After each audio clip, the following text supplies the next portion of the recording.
What is up, Critics? Welcome to the off-road capability testing series for the new Maxwell Vagrant. This is an update to my off-road capability testing series where I've tested the majority of off-road capable vehicles in GTA 5 Online. I'll leave the link to a playlist down below in the pinned comment where you'll find all the other vehicles I have done already so that you can compare. Before we start, if you have any questions as to how each obstacle is scored, please refer to the tutorial video which is linked in the pinned comment. Also remember that the most updated spreadsheet with all of the off-road capability vehicle scores for vehicles I have tested so far will be linked in the pinned comment as well. The following points for each obstacle will be out of 10 possible points. The Vagrant is fully customized. Keep in mind that there are no suspension or bumper upgrades for this vehicle to increase the ground clearance. So the way it is the way it is, just fully maxed out with the off-road tires. Again, if you have any questions as to how each obstacle is scored in full detail, please refer to the tutorial video which is linked in the pinned comment. Starting off with the incline test from a flat surface, the Vagrant is extremely good, but its lack of downforce doesn't allow it to stick to the wall to go even higher.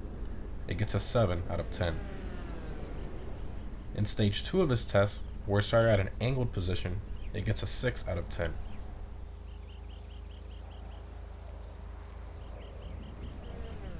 If we take both those scores, we get an average of 6.5 for the incline test.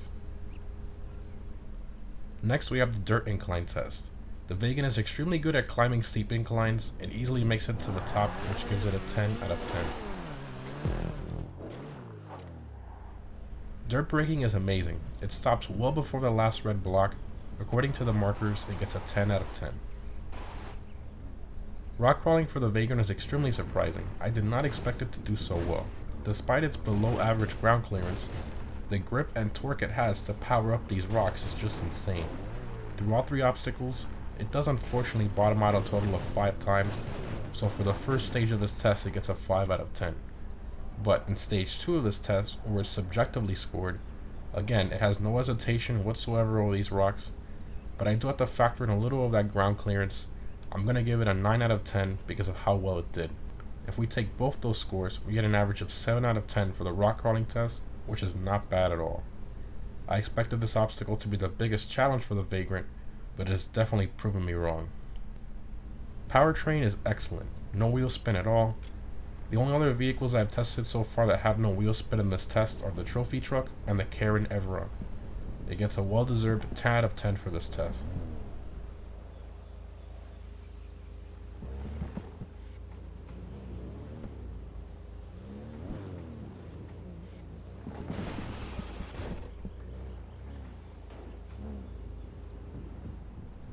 Next up we have bumper clearance. Again, it continues to surprise me. It only scrapes once at the front, gets a 9 out of 10.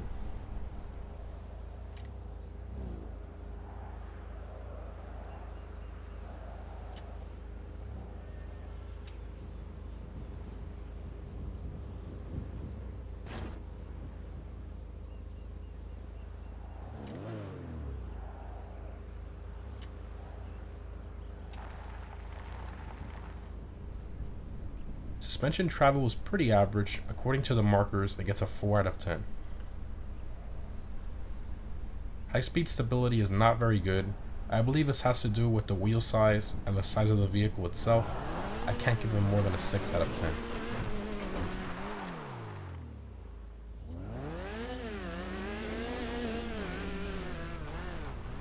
Next up we have deep water testing. The Vagrant is very interesting in the deep water. It likes to wheelie a lot for some reason. I assume that has to do with it being rear weight biased. In stage 1, it barely skates by. I throttle control it as best I can to keep it from flipping backwards. It makes it to the red block number 8. It dies right there, which gives it an 8 out of 10. In stage 2, which is the deeper side, it heavily struggles and gets a 6 out of 10.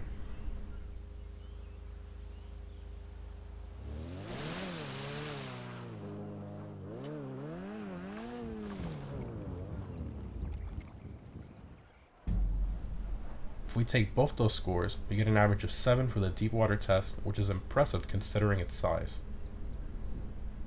And finally, we have the dirt acceleration test. This path is exactly a quarter mile long.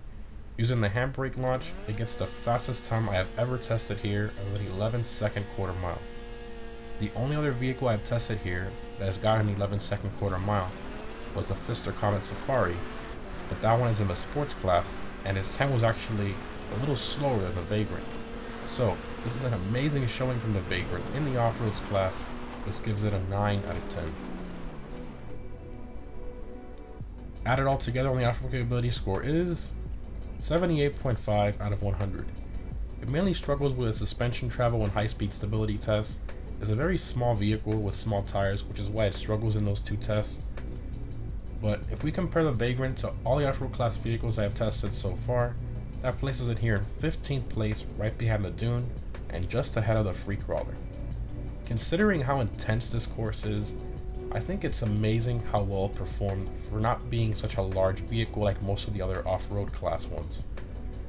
Now, if we compare it to all the vehicles I've tested so far from all the different classes, including SUVs and some others, that places it here in 15th place as well.